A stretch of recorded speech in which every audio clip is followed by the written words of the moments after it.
বাচ্চাদের টিফিনে কিন্তু এরকম যদি একটা হেলদি পরোটা থাকে, বাচ্চারাও কিন্তু হাসি মুখে খেয়ে নেবে আর মাদেরও চিন্তা অনেকটাই কমে যাবে।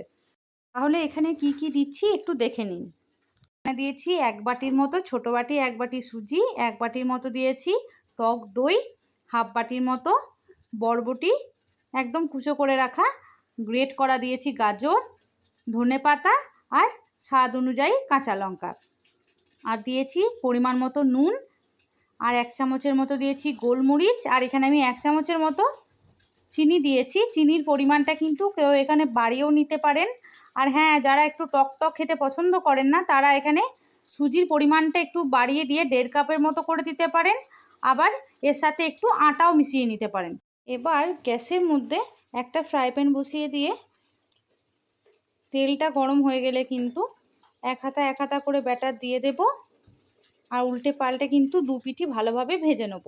এটা কিন্তু আপনারা বাচ্চাদের টিফিনেও দিতে পারেন, আর আপনারা ব্রেকফাস্টেও খেতে পারেন। এটা কিন্তু ভীষণই একটা হেলদি ব্রেকফাস্ট টিফিন, যেটাই বলবেন, খেতে কিন্তু ভীষণ ভালো হয়। একবার বানিয়ে দেখুন। আজকের মতো টাটা।